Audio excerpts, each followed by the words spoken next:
There is a moment in every healing journey where the map runs out, where everything you were told to do has been done, and still the darkness holds. For thousands of years, psilocybin has been carried in the ceremonial traditions of indigenous cultures as a sacred medicine, waiting to be remembered. Today's guest has lived that remembering. Tawnya Gilbert has spent 18 years inside the machinery of Western medicine and found her way back to something far more ancient than any prescription could offer. This is a conversation about reclaiming your power, about a medicine that opens doors the mind alone cannot, and about what it truly means to heal. I was then 90 days sober, and I woke up one morning. I couldn't get out of bed. My depression was so strong that I was having physiological symptoms of like a fever. There's people out there that can relate to this when they're so sad that their body hurts, that your skin is sensitive to touch. And I was like, oh my God, I'm not going to be able to get out of bed. I have to choke on the apologies to my children like I have been for the last 10 years. And the only difference at this point is I don't have alcohol. And that was devastating. It turned out that, the alcohol was a very poor solution for a lot of healing work that I needed to do. So at that point, my oldest son came into my room and he knew I was having another bad day, another bad day, another bad day. And he's like, Mom, I want you to try a mushroom. And I was like, there is no way I'm going to put a scary thing in my mouth without the cushioning, without the rescue of a glass of Cabernet, But I laid in my bed and I was like, I have nothing left to lose. So I moved from a place of being a broken, mentally ill piece of shit into somebody who knows that I am so profoundly connected and loved, and that all I have to do is play the game of shifting my perception and I can reconnect. I can't imagine anything more spiritual than who I've been held by spiritually, the messages I've received, the help that I've given, and the revelation of my entire soul, of getting to come home to my soul and getting to come home to that place of waking up. And then when I land, I'm a writer, I'm a poet. And so I write like crazy. And it's my way of integrating. So everything's changed for me. How I love, how I live, like I could not have asked for a better life. I feel extraordinarily gifted. I'm just resourceful and creative. Like I have so many tools. I feel in my own way that I have walked into a spectacular, unique way of illuminating. Do I feel that I came to Earth to live really hard so that I can be brave enough to walk this path? Yeah, I do, and I wouldn't give it away for anything. Beyond the rush of the world, there's a deeper conversation waiting. This is Seekers and Finders. I want to welcome you, my friend. And before we start, I have to tell people listening out there, watching us, I met you in the post-op side of a hospital, which will remain nameless. I'm not going to say which one it is. But I have to tell everybody, this woman was incredible. And I've never seen anything like it. Not only was the nursing part of it, 100%, but the intuitiveness and the spirituality behind it was really unbelievable. So now that I've got some brownie points, I want to welcome Tawnya Gilbert to our podcast.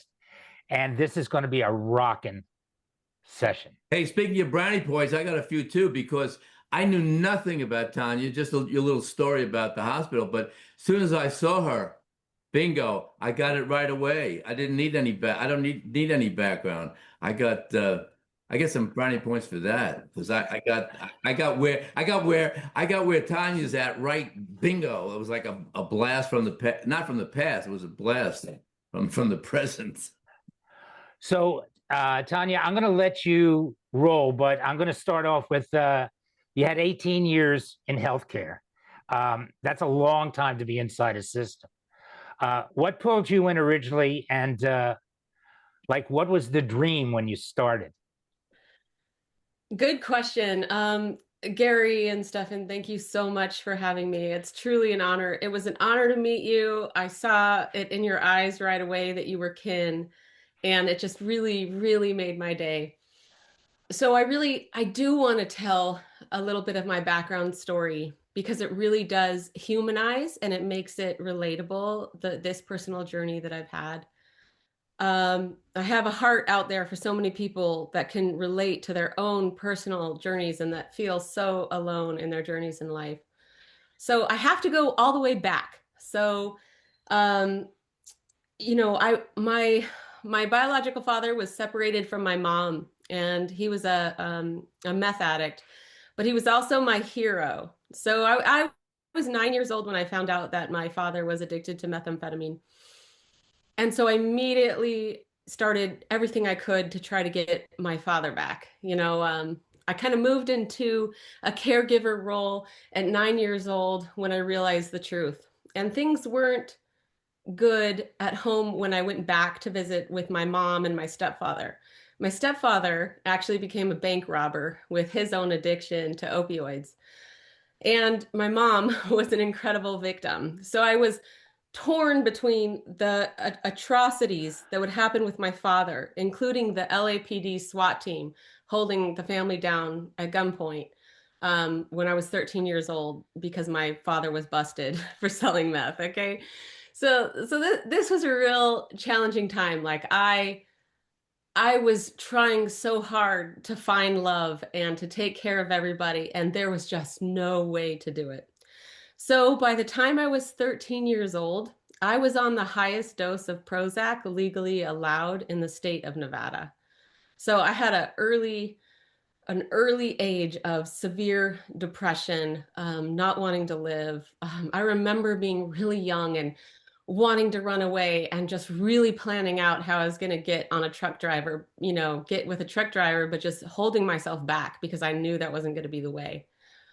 Finally, I am an RN, CCRN, and I've been a nurse for 19 years now. But at that point, I did get away. I was on my own at 15 years old. At that point, I had a shaved head. I had chips on my shoulder. I had no idea where I was going. But I ended up, in Santa Cruz, California, and I made my way to live in Kauai by myself by the age of 17. If I hadn't made it to Kauai, I wouldn't have had the coming of age that really changed my life. I was able to hike the Nepali coast, live in the middle of the jungle, before we had cell phones, and I was out without contact of other people for months at a time. And, that was actually one of my first, most impactful healing psilocybin experiences. But moving on a little further, having that trauma of trying to save people, it left with me this imprint of this chronic caregiving. So when I found nursing, I think I graduated when I was 26. When I found nursing, I was so moved. It was like a non-ordinary state of consciousness. I went directly into the ICU from nursing school. I graduated top of my class. Like, it was just a wonderful time. But I was like, taking care of other people was just like, I didn't have to be in my own body. I was almost a spirit giving care. And that just felt so right and so good. But soon, what happens in healthcare when you're doing 12-hour shifts, night shifts in the ICU, and people are dying and things are getting hard, I very quickly found that my nursing career became synonymous with drinking wine. I remember the first night that I really had a hard night, drank a whole bottle of wine in the day, then knocked myself out and got back to work. And I was like, oh my God, this is brilliant. And that became, the ritual. And I didn't realize it was a problem for a while. I was like, this is great. Wait. How old were you when you started this wino thing? I think I was about 26, 27. Yeah. Oh, so you still had good recovery physicality. Yeah. So yeah, so that was working okay, but what happened was, I began a lifestyle of working with psychedelics, but not in a way that would be beneficial to my brain. Alcohol is a neurotoxin, so anytime you work with psychedelics, like all the benefits of the neuroplasticity is completely erased by the neurotoxin of alcohol. So I would go to Burning Man. I've been to Burning Man 7 times. I worked in the medical tent because I lived in the area of Burning Man. I don't know. I wish you guys have gone, but that's okay. So I would do tons of psychedelics, but not without having wine. Not without wine was so much alcohol. So eventually, my husband and I, at that point, we moved to Santa Cruz. Before that, we were in Lake Tahoe, and things got so stressful that I just remember getting off work, and I know a lot of people can relate to this. And instead of like thinking about going home or thinking about what we're going to make for dinner, or even thinking about how tired you are, I would pick up the phone and call my husband, and I'd be like, "How many bottles of wine do we have? You know, is there enough for him? Is there enough for me?" Like that's all that mattered. If not, I would stop and I would pick it up and I would just make sure I had what I needed. And then I remember driving to work, and because the neurochemical cascade of alcohol is incredibly remarkable in what it does to the brain with its GABA release and its dopamine release, and depriving the brain of so much. um, Soon I would find myself in the mornings so afraid, terrified to go to work. Now I had, in the meantime, through this years of me working with alcohol and nursing, I had tried, honest to God, 10 different antidepressants, because I never was really willing to think, okay, it's alcohol, solely. So nurses are really resourceful. They can really get what they want because they know who to talk to. It's just the way we're built. So, I tried everything, nothing really worked. And eventually I was in Santa Cruz, California, and I had a great group of people, great group of women, and just, blessings out there for the people that help each other. Many times in our life, we'll find ourselves in a hole, and it's just, you got to reach for the next hand that's reaching for you. I had an amazing workout teacher who was sober herself, and she's like, "Tawnya, it's alcohol, it's alcohol." So I remember the day 7 years ago that I set down my last glass of wine, and I cried because I knew it was the very last one. I would spend some time going 30 days sober, then returning to drinking. Then I went 60 days sober, returned to drinking, and then I finally quit. And that process, just by the way, is incredibly hard because, the liver converts this sugar to ethanol, which is so much more easier to digest. And so your entire body is physiologically craving ethanol as an easy sugar to live off of. So I remember being on the floor, just dying, and being able to pick up the phone, and they would say, "Put sugar in your mouth, put sugar in your mouth." If it wasn't for me leaning on glucose to get through those withdrawals, I couldn't have done it. Now, that being said, I was then 90 days sober, and I woke up one morning and I couldn't get back to bed. I couldn't get out of bed. My depression was so strong that I was having physiological symptoms of like a fever. There's people out there that can relate to this when they're so sad that their body hurts, that your skin is sensitive to touch. And I was like, oh my God, I'm not going to be able to get out of bed. I have to choke on the apologies to my children like I have been for the last 10 years. And the only difference at this point is I don't have alcohol. And that was devastating. it turned out that, the alcohol was a very poor solution for a lot of healing work that I needed to do. So at that point, my oldest son came into my room and he knew I was having another bad day, another bad day, another bad day. And he's like, Mom, I want you to try a mushroom. And I was like, there is no way I'm going to put a scary thing in my mouth without the cushioning, without the rescue of a glass of Cabernet, But I laid in my bed and I was like, I have nothing left to lose. So this was the first time that I had tried psilocybin without alcohol. And I put that disgusting mushroom that he left on my fireplace mantle in my bedroom in my mouth. I chewed it up. And within 20 minutes, my body stopped hurting. My skin stopped hurting. And I got out of bed and I had the very first good day that I had had in years. At that point, like I was so burned out. I mean, I had the I don't want to live anymore syndrome so bad that I just wished I could die of cancer. I didn't want to be a nurse anymore. It's so real. And I want people to hear it because I hear it what in the work I do today. I hear it all the time. And it's something that we don't talk about. What severe depression, anxiety, what mental health breakdown really looks like. So at that point, I was such a burned out nurse that I couldn't even imagine stomaching going back to school. Not at all. Like I hated everything about nursing. I felt like I was butter spread on toast to where I was nothing but a broken, empty jar.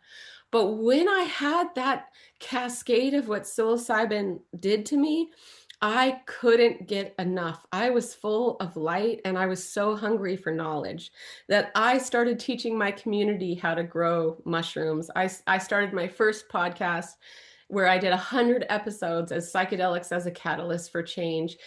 And doing that podcast created this cascade effect of me meeting amazing people and having mentors that were just incredible, doctors and nurses in the field. And it completely changed my life. I decided to go back to school with, there's only 2 schools for people who have their independent license in the US that's reputable. So you have to have your independent license in some form of another in order to attend. There's Fluence on the East Coast, and then there's CIIS that's based out of San Francisco. I decided to go with Fluence. And it was a lot of money to put down. At that time, it was over $10,000. And it was going to be a post-grad program for psychedelic integration and harm reduction. And I'm like, I'm going to do it. I'm going to do it because I just cannot get enough of learning everything about what psychedelics are. And at that time, I had said out loud, I want to work at a retreat. During this time, I was on TikTok. I had 50,000 followers on TikTok sharing, education about psychedelics. And one day I got an Instagram message from this woman, and she was like, I've been watching you. She's like, I think you're a little woo-woo. We're a little bit more science-based, but I think I have a career opportunity for you. And I totally thought it was a scam. And then we got on a meeting. I saw the look in her eyes. I saw the light in her eyes. And before I knew it, I was on my way to Mexico and started working as the medical coordinator of a psychedelic retreat that is one of the most high-end science-based retreat that we have in the US today that's medically supported. So that was almost 6 years ago. And what's interesting about my path is that not only am I, able to medically support people of all ages with all sorts of chronic illnesses, PTSD, depression, people who have said, I have done everything. I have tried everything. I am at my wit's end and nothing works. I'm able to support them, but I also specialize in integration, not a basic format of integration. What I do is I empower people to understand what's going to work for them. So it's a creative, individualized approach about how we continue to dose if you indeed, in fact, need that, and how you personalize the integration of your life. So in this process, I healed so much. I woke up so much. And instead of being this broken, empty jar, I continue to tap into this whole incredible other perspective of who my soul is, of how incredibly loved I am. Love to the point to where I was able to meet you, Stefan, and take care of your wife. Um, and it's, of course, I still have this human monkey mind that I battle with, but there's the other side of the coin where when I'm at my wit's end and things are hard and I have to go deep into myself, whether it's through non-ordinary states of meditation, I still realize when I'm asking for help, I still hear, you are the help. I am the help. And that's it. It's a big journey. So I'll let you guys talk from Wow, there. that is just so empowering and so soulful. Tawnya, thank you. That was amazing. Now, I just want to try and bring it down to earth a little bit. One question: you weren't doing weed when you were drinking wine, right? No, I never was a weed person. I tried, probably 800 times to make it work, never worked. Okay. So, but you mentioned that you were given by doctors 10 medications and you gained 40 pounds at some point, and the doctors called you stable. What do you even do with a word like that? Yeah, so, I remember being so broken and then just accepting just loads of medication. There was a point where my husband and I had split up. I was so alone, so sad, completely numbed out, gained 40 pounds. What's interesting about what happens with weight gain and antidepressants is they're showing now that it takes 4 years for that weight to come off when you stop antidepressants. I mean, the truth of this is it's incredible the effects that it has on our health and how the pharmaceutical industries, have pushed it to the point to where when I went to the doctors recently to get hormone replacement therapy, my doctor said, legally I have to tell you about antidepressants first. And I just couldn't believe it. I just can't believe how much they've infiltrated us. Now, that's not to say that they don't have a place in our world, but it is to say, be careful and take back, your life, your wellness, your well-being, who you are. And there's a way to do that. And it's going to be individualized to you. So what I find interesting also, and I'm not sure everybody could do what you did, but your 16-year-old son came in seeing your pain. He offered you psilocybin to help you, but he's 16 years old. So what happened at that moment as a mother, seeing her son come in with a mushroom and saying, here, drop this will help? And my oldest son has always been like such a good boy, and everything that's come out of his mouth, I call him my shaman son, because he was the one who had told me when I was still drinking. He was like, Mom, life, it's meant to be felt. Like you have to feel everything. So I guess it depends on what type of kid you have. If you're a parent, so some 16-year-olds you're not going to listen to. But when I had my son at 19 years old, he saved my life more than once. And that's a story for another time. But this was just one of the biggest ways that he changed my life forever. Well, when we had our kids, I mean, I started smoking weed, back in college. And I was part of the whole Woodstock generation. I was there. I was tripping. I was doing weed. I was drinking alcohol. It was a big party. And in that time in the 60s and 70s, before I got with the guru, that's what it was. Life was a big party, and you could do your work within that party. So I totally understand how you felt about that. But there comes a time, and it came a time with my son. I had two sons. I knew that they were getting high when they were in high school. And some of their friends didn't make it because they traveled the road that they shouldn't have. My kids, they they did make it. And when my oldest son first went to college, I'll be honest, tell the truth, on a visit to college, we all sat down and got high together. We smoked weed together, and it was a bond. Now, I don't feel that everybody should do this, but well, here's the other thing. You totally live in your heart center. It is so obvious. I mean, you can feel it, and that's the place where everything is fine because you understand what's safe and what you can do with your heart to keep everything in a balanced state. So after you did the psilocybin with your son's mushroom, did you take it any further? Did you have psychedelics with him? I mean, I just want to explore that part of it, the parent child, Yeah, I'd love to.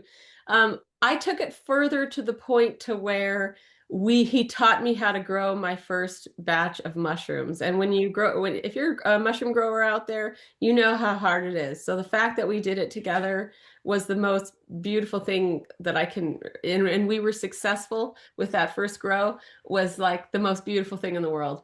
We never consumed together, in a wise way, but that's not to say that my children have not been a sitter for me. I had the last time that I went to Scotts Valley, my son's a musician now with a record label and he's touring. He's an incredible artist and, just an incredible person. But he set me up, it was a couple years ago now, in the Santa Cruz forest in a nest, and just checked on me while I had an amazing dose day. I continue to dose regularly, psilocybin, and not microdosing. I first started microdosing, but what happens with microdosing, if you have a lot of trauma that you have to work on, if you're really trying to heal, I was teaching classes to women about microdosing. I was making tincture. I was doing all this stuff. But women would go through grief and cry for weeks, and you can get that all done in 4 to 6 hours. It has a much longer lasting effect as far as your well-being and stuff. So anyway, I continue to dose to every 6 weeks to every month. And so if I get the check engine lights that it's time for me to dose, then I move into the space. So I have been dosing monthly macro doses, nearly every month for the past 5 years. So I think I'm a little different in that way. I'm not a person who says, "Oh, look, I dosed a couple times and my whole life has changed." It's such a sacred act to me. So I think we didn't share experiences because it wasn't meant, it's not a chill thing to do together. It was okay, who's going to watch who, or who's going to be their resource for this experience. But one of the things that I cherish most is that, one, talking about with all my children what I can access in non-ordinary states and what they can access in non-ordinary states makes our relationship layered in a way that's incredibly profound. And two, the compassion that it opened up when they got to watch their mother be non-functional, drinking all day and not coming out of her room, to becoming a leader that is so loved. And the work I'm doing is they're so, so proud of me. And so every time, it's time for me to have a dose day, I move through ritual and how I set that up with copal, burning copal from Mexico, and sage and certain soundtracks. I clean my space. I use salt. I, do so much to keep my the ritual aspect super spiritual. So everyone in the house knows, especially my dog and my cat. And they don't think, oh, mom is crazy. They think this is my mom, um, and I know that without a doubt, that they love my art, they love what comes out of it, and they love my best self. So I can definitely say that. So this is the same thing that happened with my sons, because once we were able to sit down as adults, them being young adults, um, and having an experience of cannabis together, they understood me much better. They went out of that state of teenage fighting. They knew everything. Dad's screwy, blah blah blah blah blah. And when we sat down and we were able to communicate in that space, their hearts opened up. Now, I'm not going to recommend this for everybody, but I can tell you that for these two guys, they were able to see me in a totally new light. And I was able to see them as one. You know what I mean? On an equal. I could see where their whole life and heart was going. So it really did work for me. And I see that, there are people that are obviously that have never taken psychedelics, that have been on a spiritual path without having taken psychedelics. Your experience is one where the universe kicked you in the ass and you were able to see it and come to the light, so to speak. Okay. There are people that get kicked in the ass and just go the other way. So maybe that's their soul's journey. I don't want to get into that right now, but for those who have never done psychedelics, and there's many people, can you explain the physiology about it, the brain chemistry about it, what it does to the body? Before you do that, is there a difference between the alcohol in wine and the alcohol in scotch, bourbon, rye? And I mean, does it have an effect on the body differently, or is it the alcohol's just alcohol and it'll affect the same way? Well, okay, so with alcohol, it's a good process, and I coach people as they're weaning off to prepare to come to the retreat or to work with psilocybin to start to wean yourself down. So if you're somebody who drinks scotch on a normal basis, it's a great, say you're somebody who has, 4 glasses of scotch a night. First, you want to drop that down to 3, then to 2, then to 1. The next step we want to do is reduce that to a different type of alcohol that has a different alcohol content. So then you would move to something lighter. Wine has less alcohol content, so you could do that. Go slow, be easy, be compassionate to yourself, and then go to something with the least amount of alcohol content, like something like a Corona, something like that as you wean yourself off, and then you stop. That way, you're able to have like a physiological ease into how we wean down. So that's the question there. Your other question, it's like, yes, there are people out there that are, not quite like you because you've had those experiences, that are able to have a life where they find meditation and they move into these extraordinary, non-ordinary states and can tap into everything. And that is wonderful. And it's beautiful, and it creates just as much neuroplasticity, like we've seen it in MRIs in the brain, and it's amazing. But we also find people that are experienced meditators that come to us. We don't just get the broken. We have consciousness explorers that are advanced meditators where they really truly feel that just having one experience with psilocybin will be enough. It's like a rocket ship into their practice of meditation. So, I think that, yeah, there are some people that, this is not going to be your answer. And I can get into what those people look like. But it's because of the background and the nature of psilocybin, because culturally it's so significant in Mexico, and such a spiritual way to work. Um, it knows you. It's we call them El Niños Santos in Mexico. Maria Sabina was the person who first introduced psychedelic mushrooms to people of European descent. Um, and that changed everything. Eventually, people were on Time magazine and everybody was going to see Maria Sabina, and Maria Sabina was ostracized, and it caused a huge problem. At our retreat, we do have a curandera, and that curandera, she was raised in the ancestry where her grandparents treated and healed using psilocybin. And her father actually delivered food to Maria Sabina because she was, an indigenous, and the country had a way of supporting the indigenous cultures. So I was at one point able to work with the school that I went to school with, Fluence. Fluence was the program that worked with the state of Oregon and helped legalize psilocybin in Oregon, and they created the laws. Colorado then had a contract out trying to find out how they were going to educate these psilocybin practitioners when they legalized. And so Fluence reached out to me and Josefina, our curandera. And so they asked us to create lectures for a program that would certify every practitioner in the state of Colorado.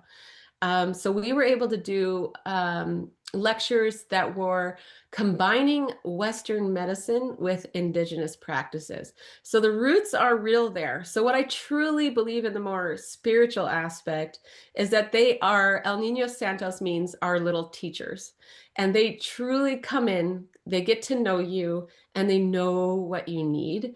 When you're as familiar with dropping into the space as I am, you know how you trust them so intrinsically no matter where they take you. But that doesn't mean that you don't need the art and a scientific background to save your ass if things get too challenging. So there's a lot of science that's needed to do this well, and there's also a huge amount of spiritual acceptance, let go, and trust that's also required.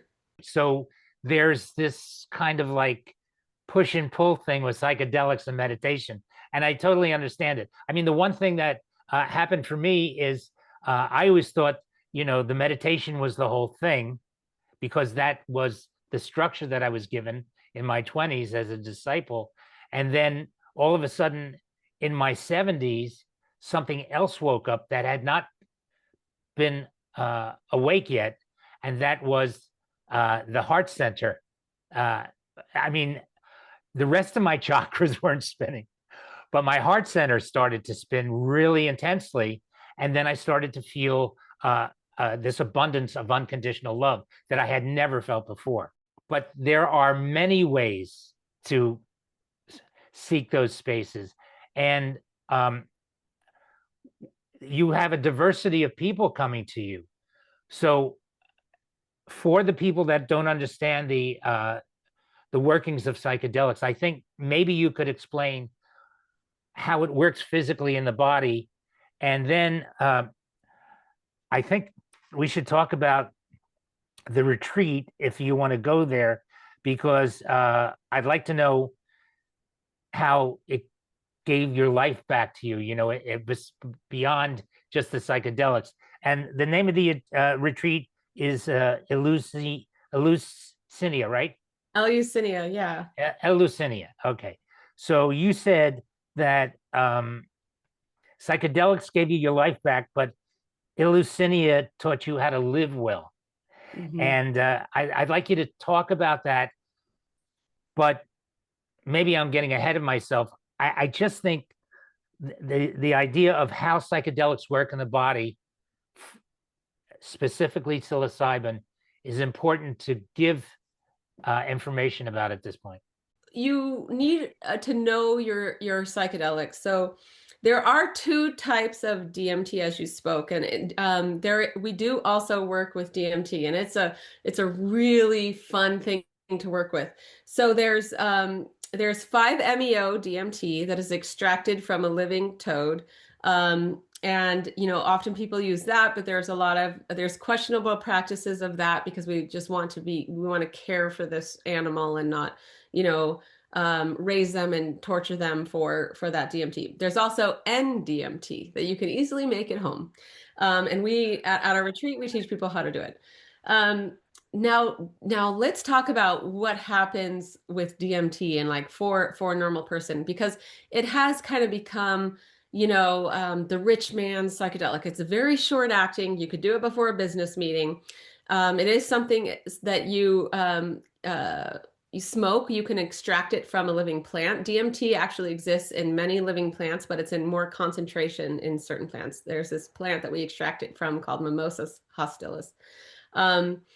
So when we extract it from this living plant, we get it down to a crystal form, and then it is something that you smoke, like, that whatever you are watching.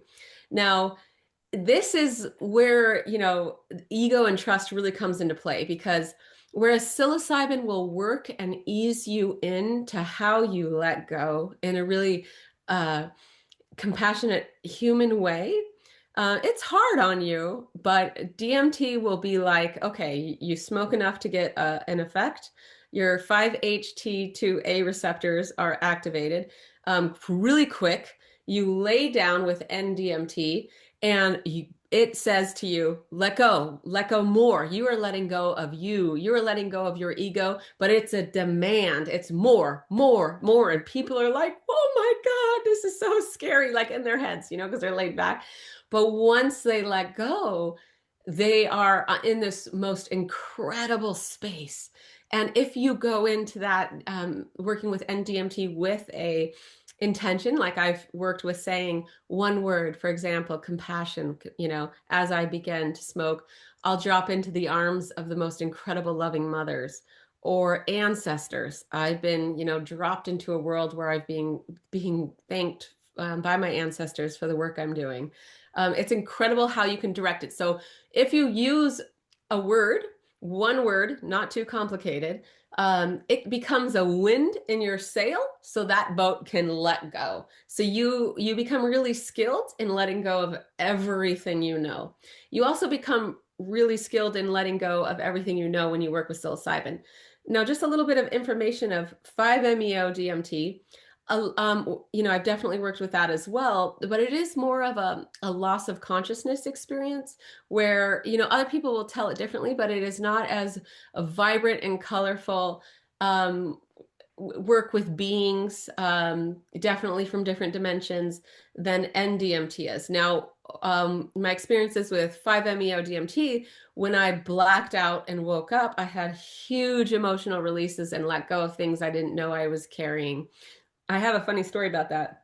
I was working with a woman, and I had, an amazing pig that was our pet.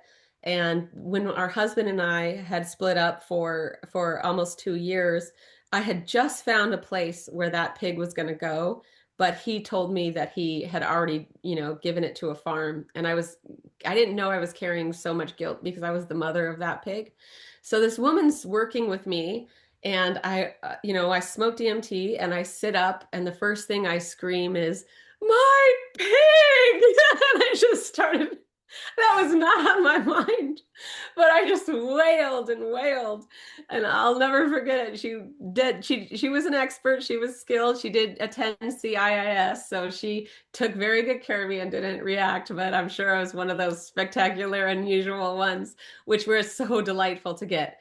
But NDMT is a super challenge, and especially if you think you have let go of your ego, well, experience this because it is worth it. Now, you'll lay back for only 15 minutes, at the most, and then you'll open your eyes and the sky is diamonds. The trees are beautiful. It activates your serotonin system. So it mimics our own serotonin, so it's not like it takes your own, like MDMA will use your own and use a dump. So there are 40% of people after they use MDMA who will feel sadness afterwards because they're a bit depleted. And so this in no way depletes you. DMT and psilocybin, they don't deplete you. There's no way to die from psilocybin unless, you're not well taken care of, or if your, stomach explodes because you eat too much. That's, definitely what we tell people. We work with people of all ages, people in their 80s. So, it's important. It's important to say that.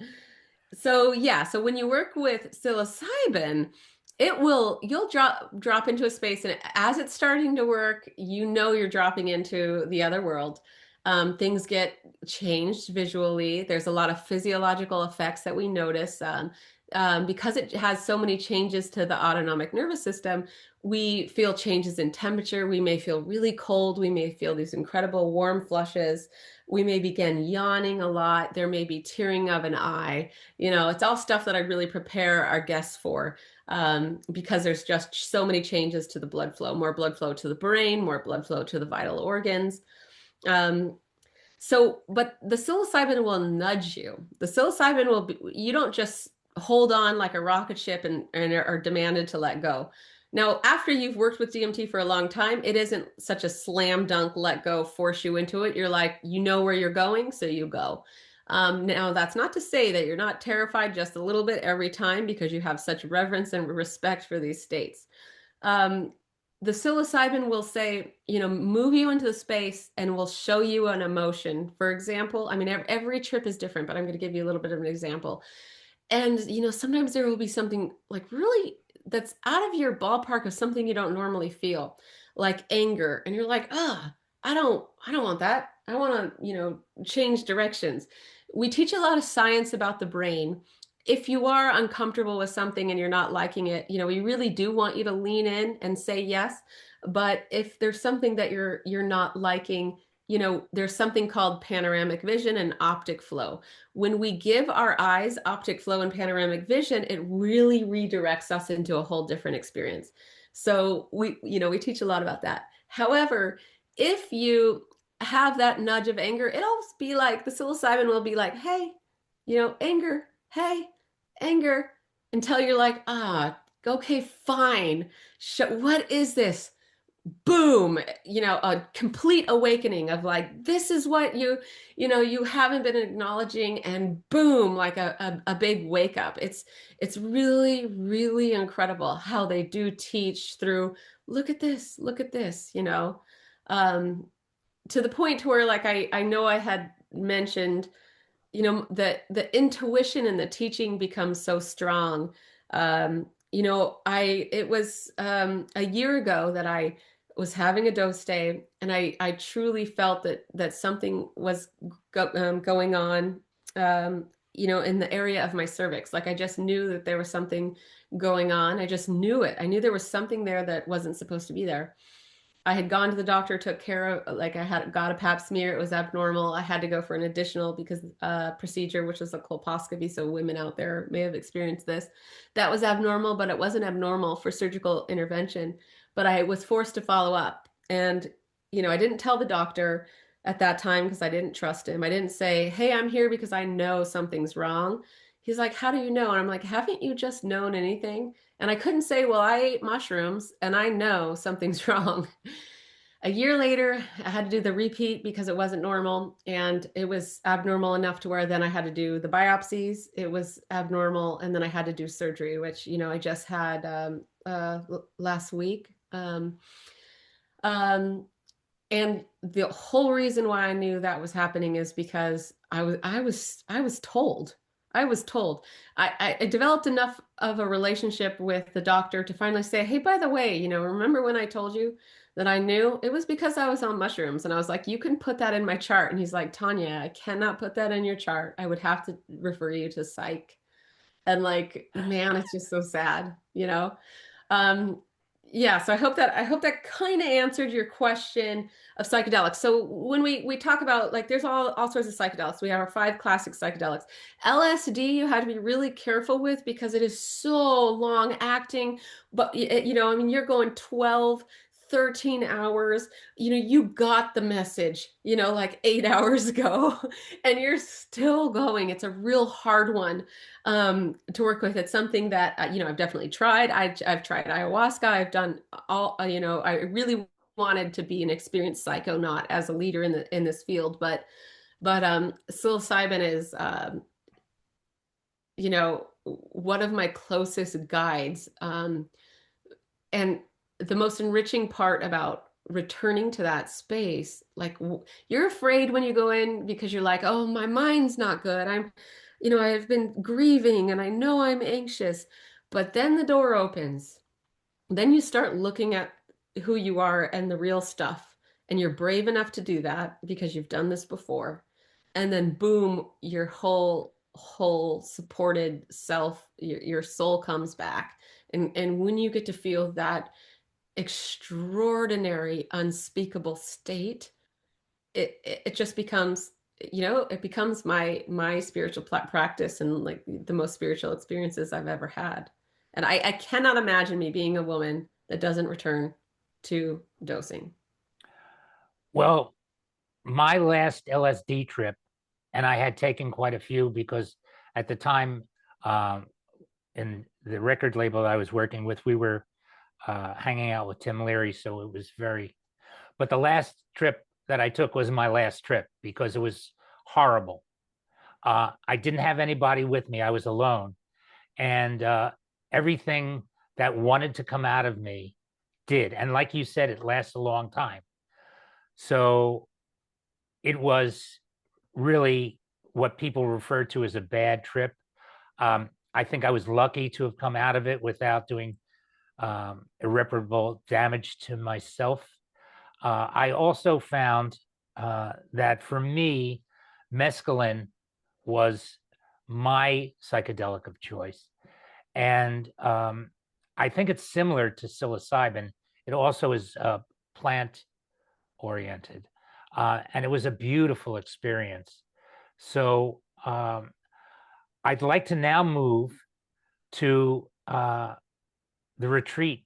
And I want you to talk about it, not in the form of the brochure, but where you are in your heart, because I know that the experience you have with it is so heartfelt. So let's talk about Eleusinia now. When we first got together, we were just building the retreat, and I was able to bring so much into it. And like, I can't help but having this feeling that, it was built for me. Like every gift that I had, they saw, and we, through, blood, sweat, and tears, we built something that was so extraordinarily creative um, and just completely amazing. So we were able to get all these people with different skills on purpose because we didn't want to be just science. So, we have our curandera for people who want, the spiritual aspect. They do call me the heart of the project because I bring that teach people compassion in this project. But yeah, I felt like it was built for me because I helped build it, and that was an extraordinary experience as a nurse to be able to go somewhere and build it. And to, when I walk around there and it's macro day and we have 12 people dropped in, you just get real good at exactly where they are. I know. And, people don't think in healthcare now, they don't want to be touched because like with where humanity is at, they don't trust in general, but they definitely don't trust healthcare as much, and rightfully so, with how things have kind of gone in the, general United States. So when I started as a nurse, people wanted to hold my hand. The only way I get to touch now is when they're coming out of recovery, because I like to be, still an active nurse in the US. And so when they've had anesthesia, it's a great opportunity to recognize that they have just emerged from a non-ordinary state. And so gentleness and love is totally available. Now, these people, they come from all over the world to our retreat, and they're not expecting to want to be held. That's the last thing that they're thinking of. When I was going to school, it was with Fluence, it was a big thing of like touching people. You do not understand how human you become until you're on a 5 gram mushroom dose day. And like, you don't even care. Whoever's got their arms around you, like you want their arms around you. So like, I just know whether they're young, female or male, when my love and my arms and my compassion are needed. And so you're altered, we're completely sober while we operate the entire time there, but you're altered in the way you're moving into touching that experience. So I work in a way where I'm the busy bee on dose day, where I go around and I just know what they need. And I also know if they need someone else. I know if they need to change, because just changing your location, because our short-term memory is stored in our proprioception, just changing your location can change your entire journey. We have people that are such gifted breathwork teachers and mind-body coaches that, if that's what they need, or if they need this, Josefina as the spiritual guide, then, and it's so funny because when they meet with Josefina, they don't realize how intuitive she is. She does a welcoming ceremony when they come in, and she'll speak about what she sees. And then they have the same experience when she comes and touches to help. She's really good at helping them drop in, and she touches their head, their body. They all see red. So it's like red energy as she's moving you and helping you drop in. But with me, it's like, it's an incredible amount of compassion. I'm a mother of all these people. So they, we have, you have to be really silent. So we have like, codes like for who we need, what we need before any medical intervention is ever needed. And so to have that diversity to pull from is incredible, So it makes you human in a way that, man, do you need someone to hold your hand? Man, do you need a hug? But it also makes you human in a way that we have to kind of instill this in people, like ask for what you need. You cannot hurt our feelings. Say whatever the hell you want. Because as you move forward in the practice of developing your own practice, which we are the only retreat that does this, that teaches people how to do ongoing doses. And we also provide ongoing integration on a weekly basis for these people in a group setting, which is incredible. But you also say what you need. You're so truthful. You're so real. So the people that get off the bus, we meet that first day. And the next day we have an entirely different group. And it's just extraordinary, the opportunity to get to see humanity illuminated and whole and healing. There's nothing I've ever experienced that meets that. And the truth that I am not perfect, that I am still always going to be healing till the day I die.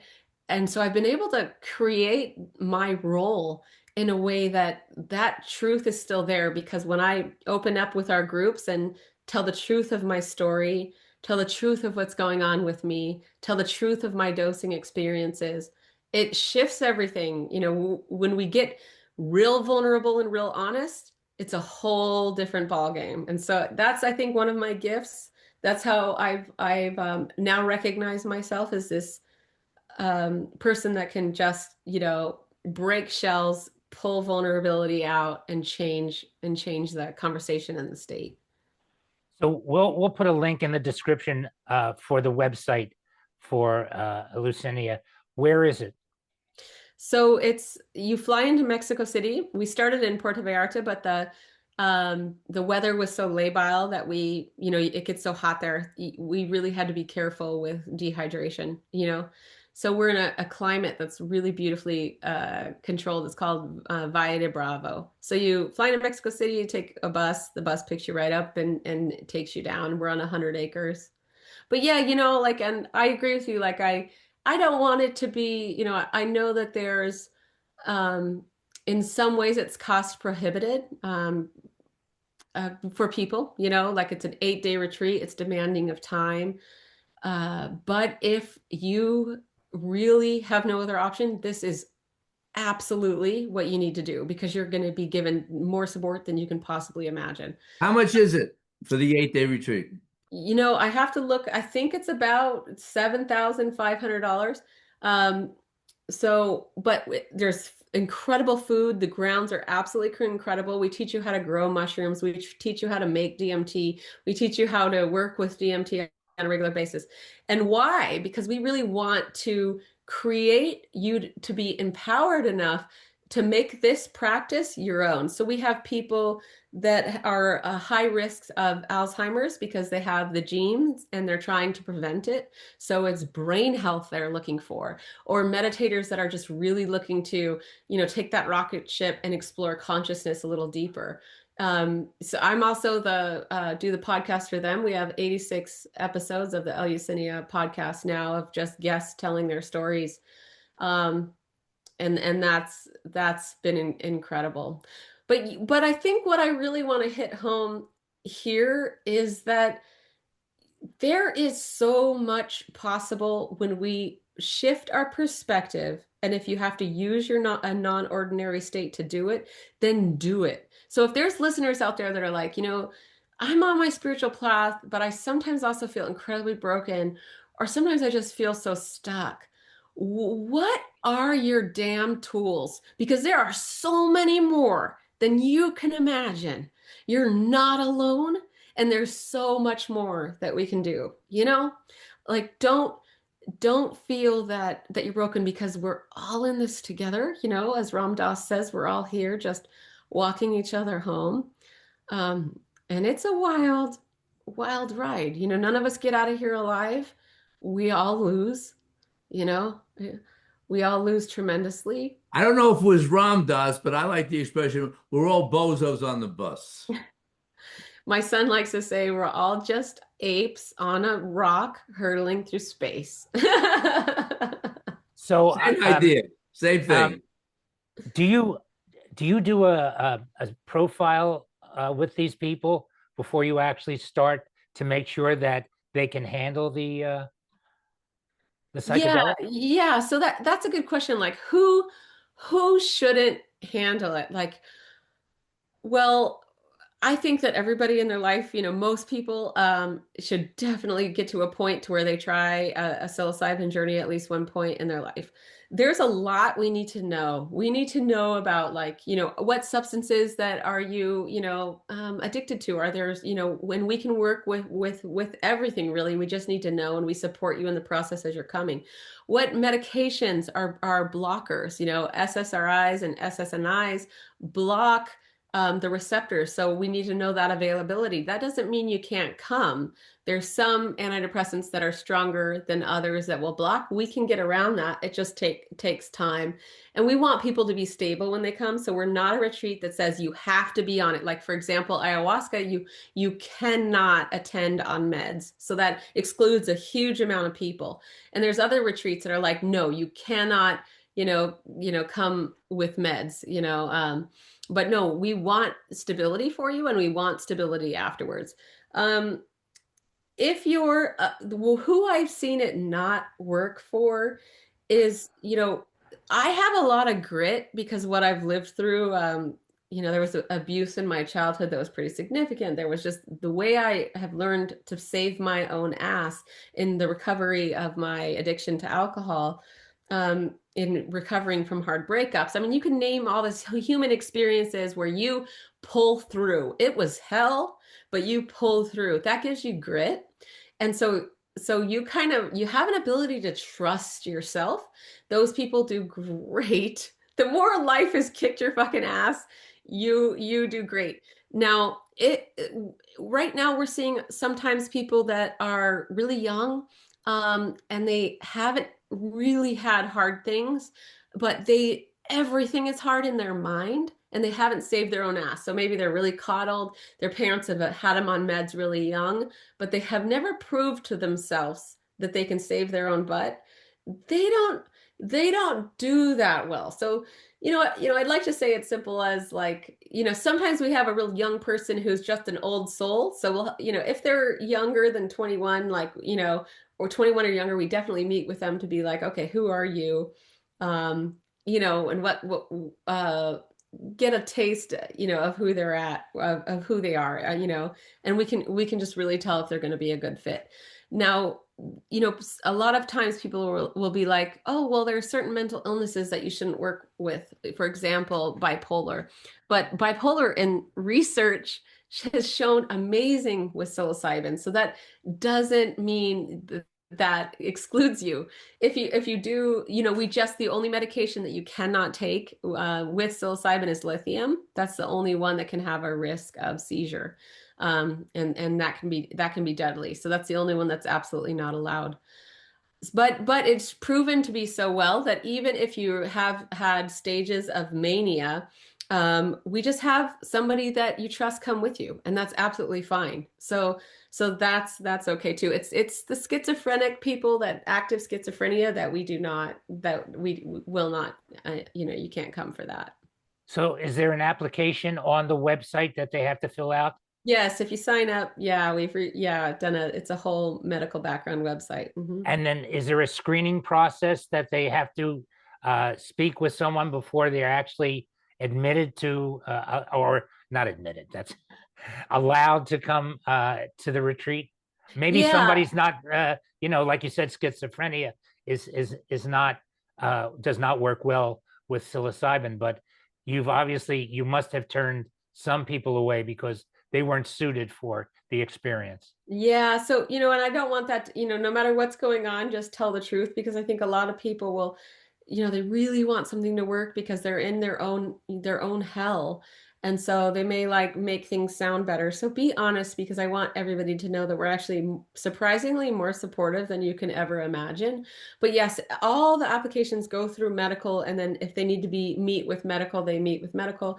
A lot of people just meet with the owner, and that is great. We also do open houses, and like I said, we get people from all over the world.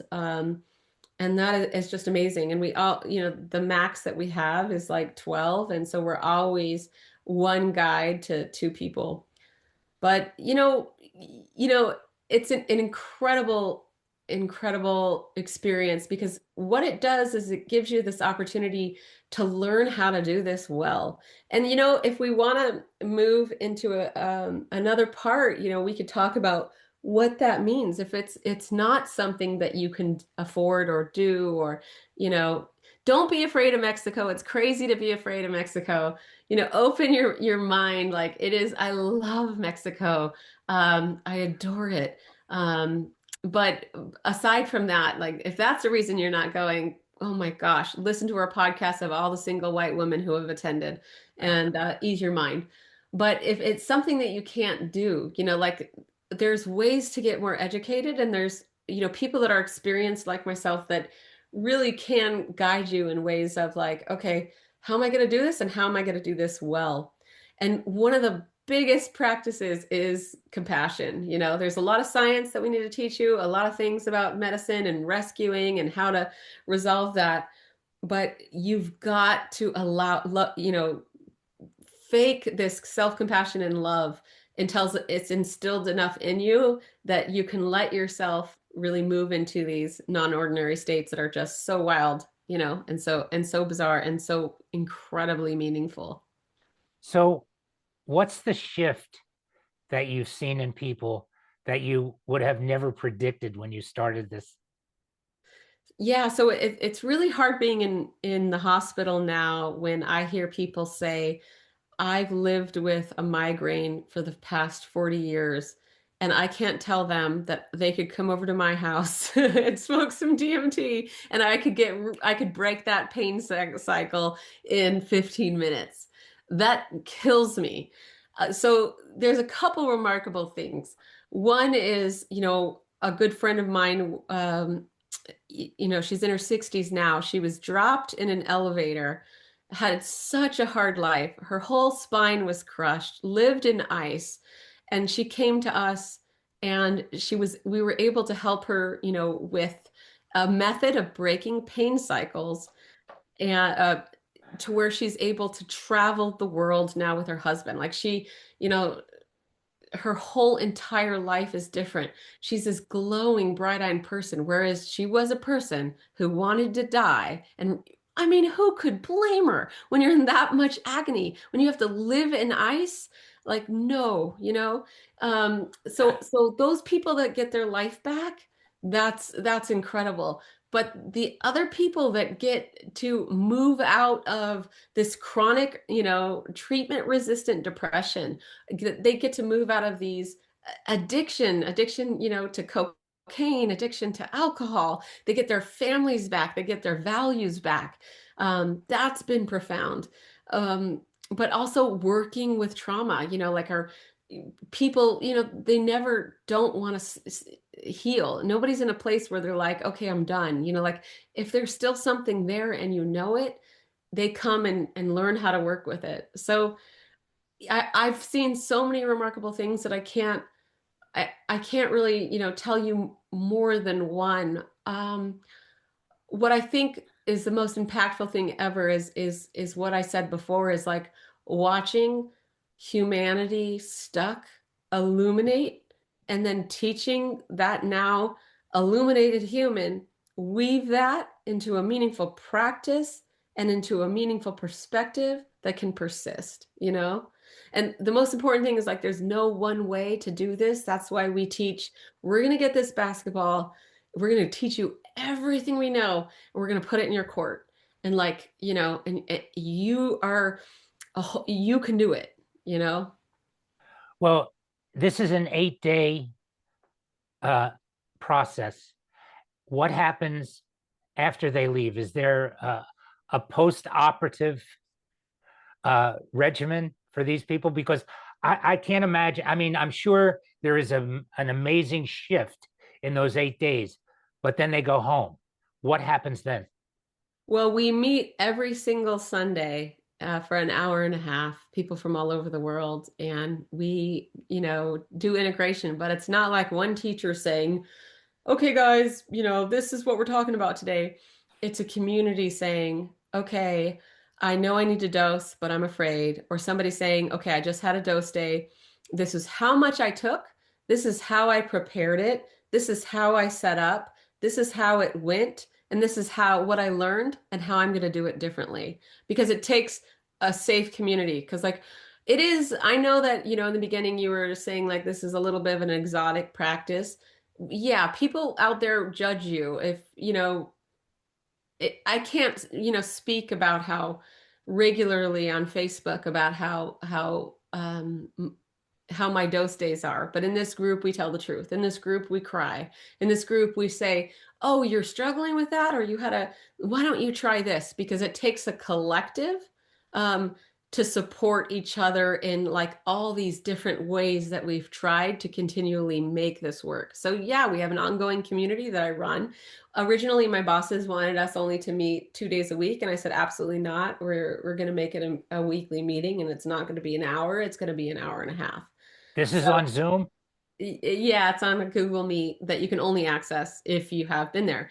The other great thing is if you have been there, it's amazing. Our retreat is designed so that you and I didn't mean for this podcast to be a sales pitch, but I guess it's going that way. It's designed so that you don't come back. We were shocked how many people were coming back, to the point to where we had to design an alumni retreat, which is totally different than our regular 8-day.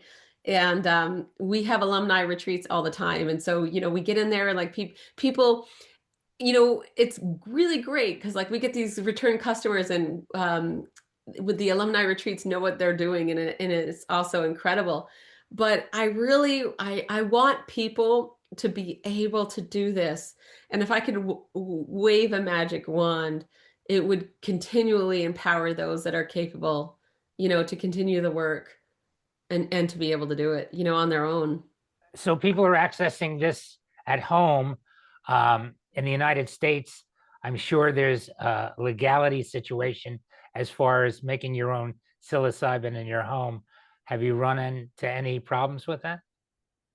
No, and you'd be shocked that, the, military people that have attended and high up in the government, I won't say more. You'd be shocked, how many doctors, how many lawyers, like how many,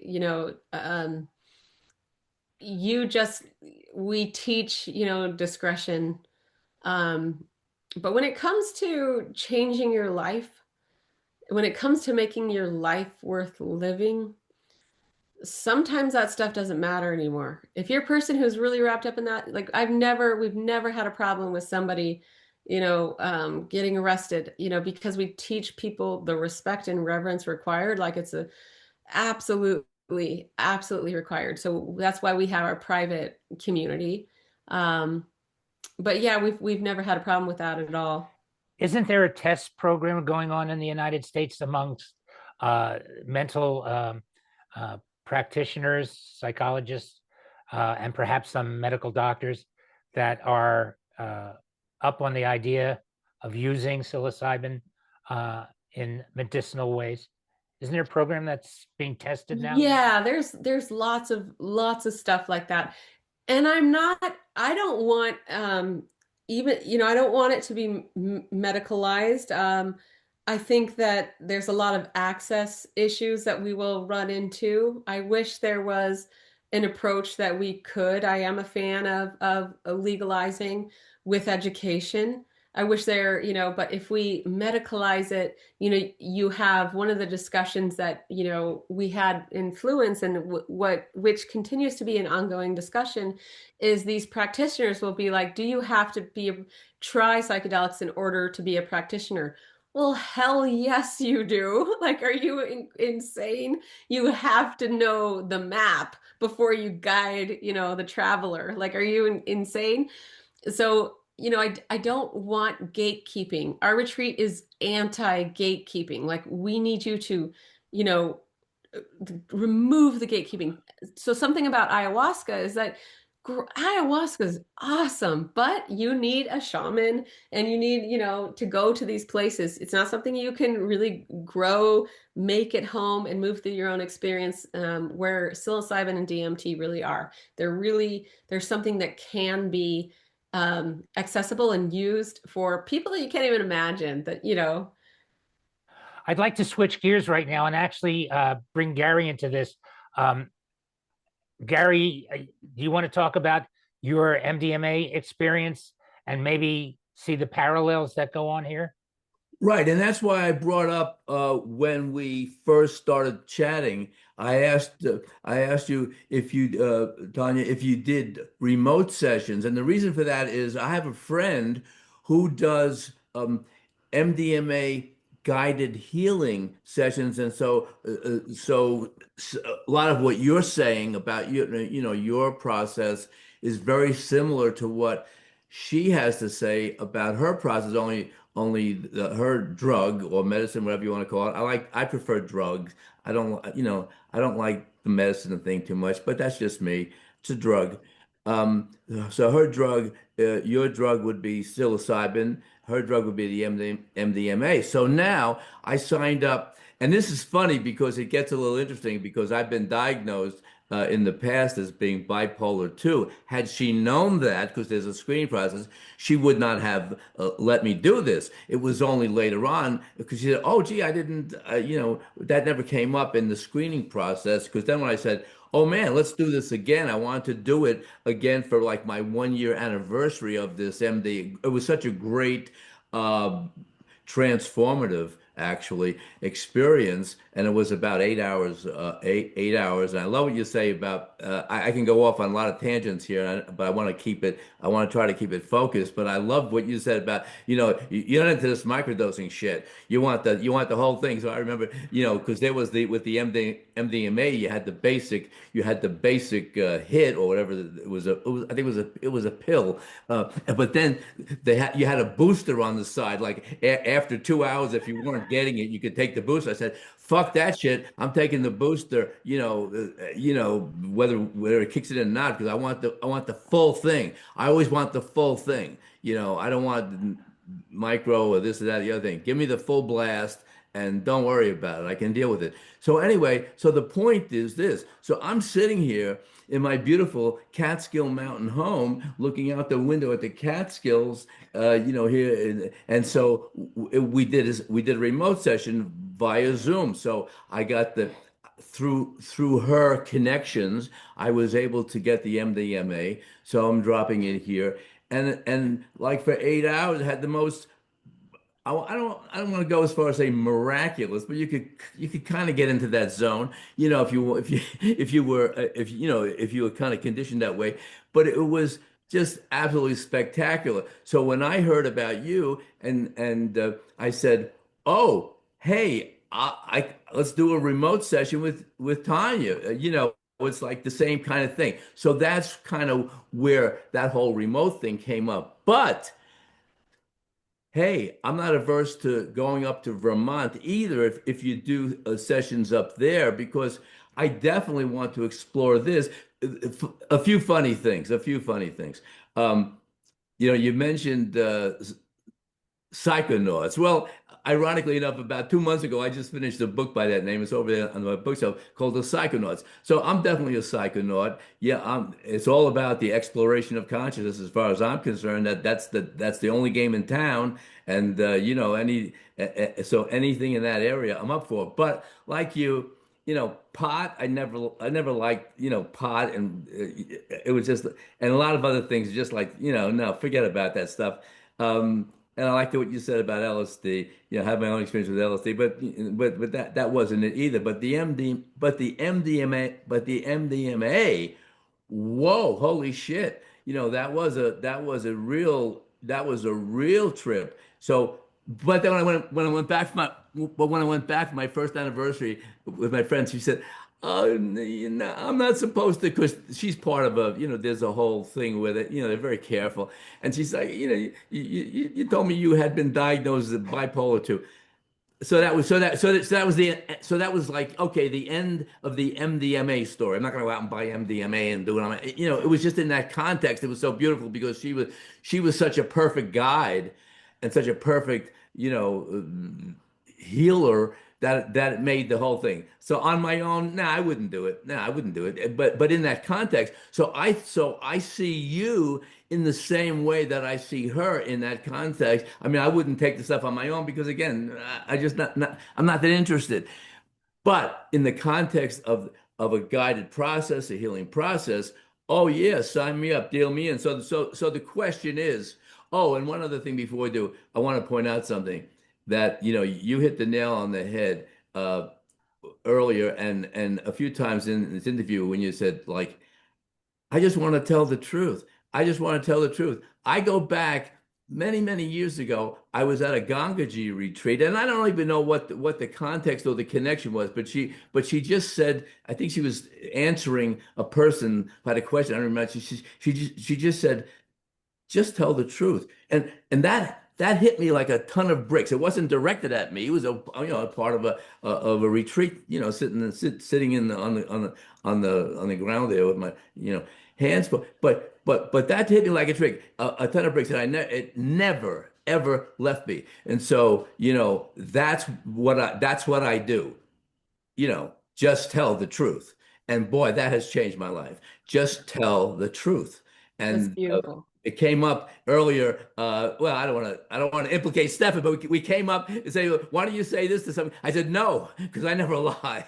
I'm not going to tell this to some guy about this, blah blah blah." I said, "I never lie, I just tell the truth." Now, if I can't tell the truth, then I'll keep my mouth shut. If I can. But if I can't avoid it, I'm going to tell the truth. So I like that because I can see you 100% direct. You go right for the heart of the matter. No bullshit. Let's do it. So anyway, so it all boils down to, man, if we could have a session up in Vermont, if we don't do it remotely up in Vermont, that would be great. Because again, hey, I'm a psychonaut. Sign me up. I'm just like, it's rocket ship time. Like, take me up in the big bad rocket, like Jocko used to say, the great New York disc jockey. So if we can do it, Yeah. good. Well, okay. Well, I gotta hit on a couple things that you said. what I feel that I've seen in healthcare with the diagnosis of bipolar is that it's a catch-all. Like if you have, an addiction disorder, or, an alcohol disorder, they'll drop you into bipolar and then it sticks on you. And there's so much stigma. We moved away a little bit from depression and anxiety having stigma, but then bipolar got so much more stigma. So it's really sad because I don't believe the diagnosis all the time. Have I met people that are absolutely are? Yes, but it's a rarity. I've seen personality disorder and narcissism so much more than a real legit, I mean, maybe equivalently. I would say I would see the narcissist, the personality disorders, and the bipolar that would really, really be bipolar. I think it's such a catch-all, and it infuriates me because sometimes these diagnoses make people feel like shit, and I hate that. Now let's go back to, I love MDMA too. I've had experiences unbelievable. I love becoming a Care Bear, and that's what I become on MDMA. Now, I think that when you're just using MDMA alone, that could possibly be an okay process for guiding someone because it is a little bit more hands-off. Like, for example, how ketamine therapy is nowadays with they send the lozenges. That can be a kind of a hands-off process where you talk about it later. Now that being said, I wouldn't say, okay, you have this diagnosis, you can't do it. What I would do, and I've worked with nurses who worked for MAPS, and if you don't know what MAPS is, it's a multidisciplinary association of psychedelic studies. So this MAPS nurse, when she provides MDMA, she'll always, a couple hours into it, give a mini dose of like 1.5 grams of psilocybin to prevent you from having a hard landing, to replenish the serotonin in your body. So like there's a lot of ways you can do it. Now, I would never do a remote session with, if I didn't know you so well. Like I would always do it on because I just know what people need, and there's no way I'm not going to be there to help you move through some of the hardest things you're going to ever move through in your life alone. No way. That's why we're there to teach you, how to do it. So I think for people, listening, I say, learn to do this on your own, but learn to do it with someone you trust. Now, that doesn't mean go out there and find a crazy woo-woo guide that gives you the creeps, but just swears up and down they know what they're talking about. You have to resonate and trust these people. You cannot, if it's I know a guy from a guy from a guy, and then you have this guy that you gotta know. Your intuition is everything here. Talking, having multiple talks, being very, very careful. Think of it like buying a house. I mean, this is the safety of your psyche. You don't want to be directed. You're very impressionable in these vulnerable states. And if somebody pushes you to go into a place like that's not, we want natural unfolding and support in that process, not a direction of where your consciousness is going to go. So like, there's a lot of questions that you would need to ask. And I couldn't in my, I would have supporting somebody in a dose here. I would not do it with just myself. I would have backup. I would, talk about how we're going to set up. We would have to talk about your, medications, what you've done, anything is possible, but I've learned in my experience that like, it's just a thorough thing. One of my great teachers who's passed now, he was the first ketamine doctor to work with ketamine and psychotherapy in California. His name was Dr. Jamie Woods. And I had the opportunity to sit with him and do, and guide him through a journey. But what turned out is he wasn't, since he thought he was a doctor, these damn doctors think they know so much. He didn't believe one of his medications was a blocker, so he wasn't telling me the whole truth, and we ended up having, a blocker situation. So no matter who these people are, you gotta dig, you gotta pull, you gotta find out everything. So there's just a lot to do. So I wouldn't, Gary, because you've had that diagnosis in the past, like as long as you're not on lithium, like anything is still possible. Just know you need to know how to save your own ass, and need to know, what works great. One of our tried and true medications of all times is like if someone's having a hard landing at the end of a trip, there is nothing like 50 milligrams of Benadryl. Benadryl will block all the activated receptors so you can land and feel stability. It is like it's a miracle. So I'll get calls all the time. Somebody who's been, if you are in active mania and you do it at night, then you have this risk of like not moving into a continued state of mania. We need you to sleep to rest, to reset your brain. So we have a lot of ways to make sure we dose in daylight, not at night. It's crazy to do that. It's okay with ayahuasca because these people are on no meds. Hopefully they're generally stable. But with psilocybin, no, we dose in the morning. No, there's some tried and true rules. No later than 11. We want, sunlight. We want to set up. We want places that we can move. We want the space to be clean. We want to know who we're going to call or who's going to be, kind of being around to keep an eye on us.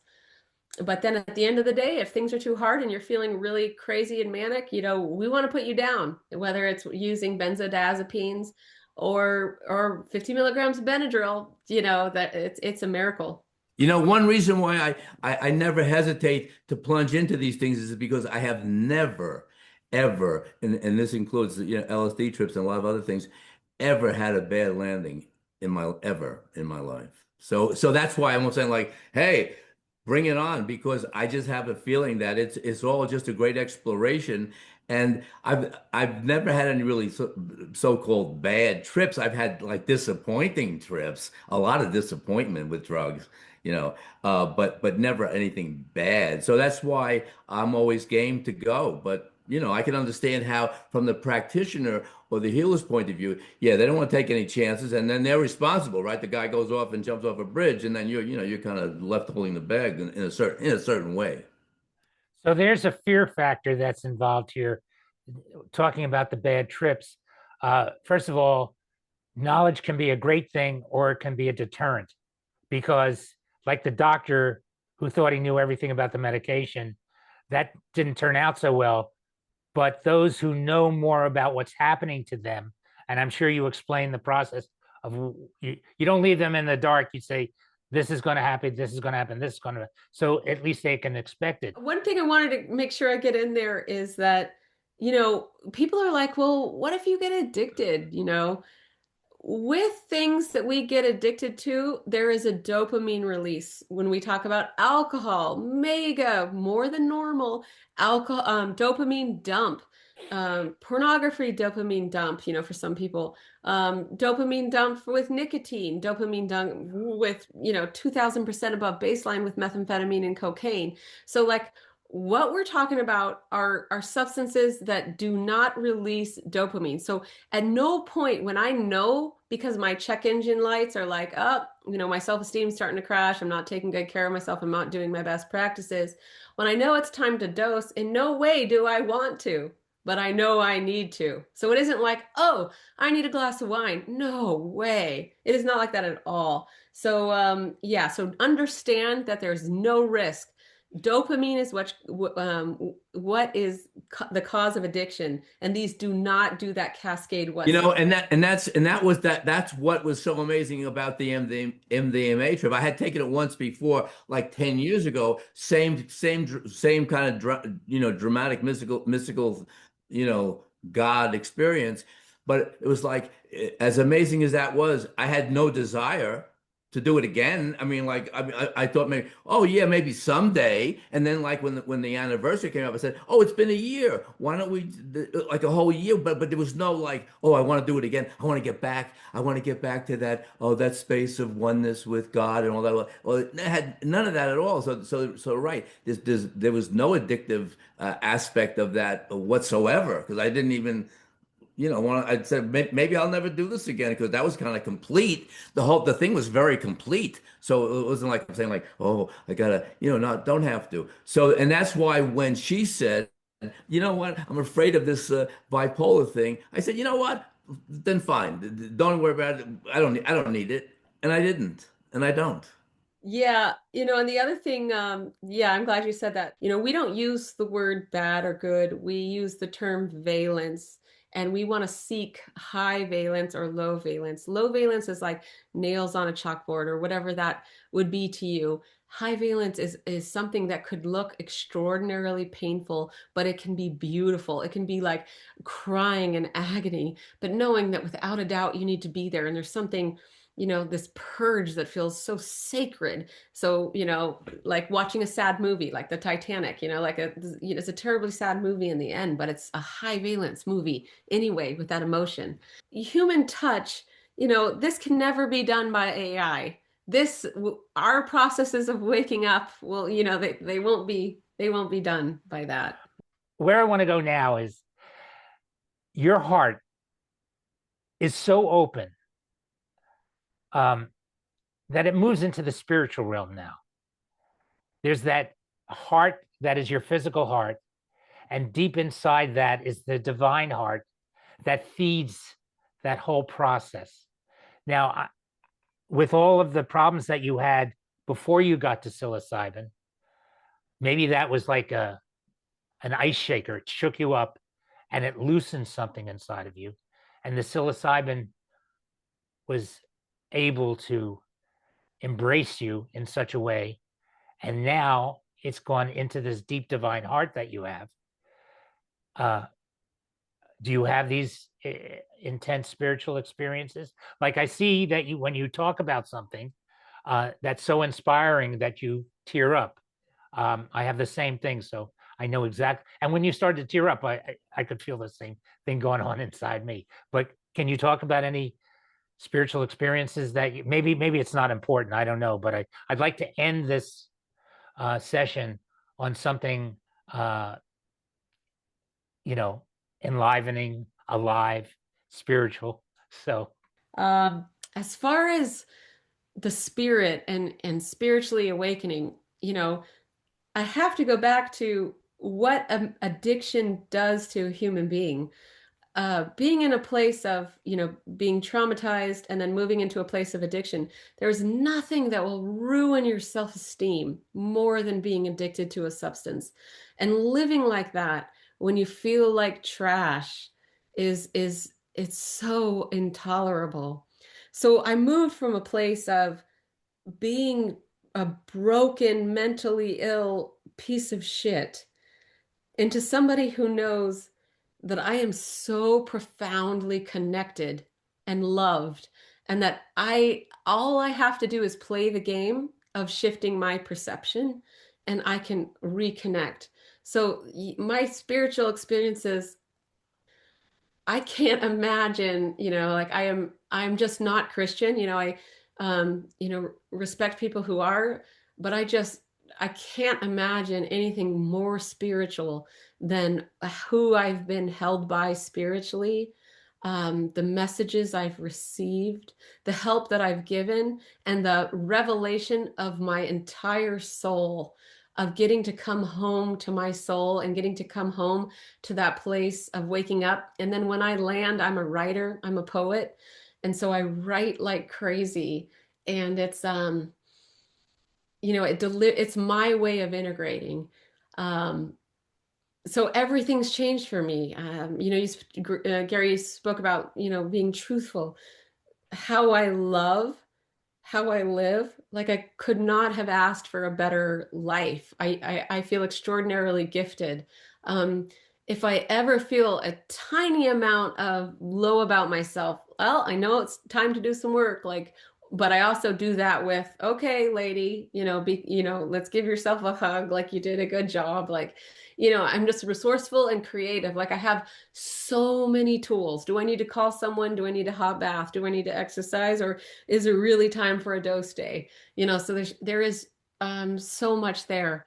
So I feel in my own way that I have walked into a spectacular, unique way of illuminating, but it's a way that it's hard to talk about because not many people support people using psychedelics. But Do I feel that I came to Earth to live really hard so that I can be brave enough to walk this path? Yeah, I do. And I wouldn't give it away for anything, you know? So Wow. yeah, I hope that answers. What a beautiful place to end this session. I mean, we could go on for a long time, but I think that kind of really said it. And wow. Well, thank you so much for having me, both of you guys. I loved meeting you, Gary. It's always wonderful to It see was great. Hey, I loved it. I loved it right away, right from the first before we even said anything to each other. And we're going to do more of this, Tawnya. Believe me, the connection has been made. All right. Okay, great. Every seeker has a story. Write to us at seekersandfinderspodcast@gmail.com.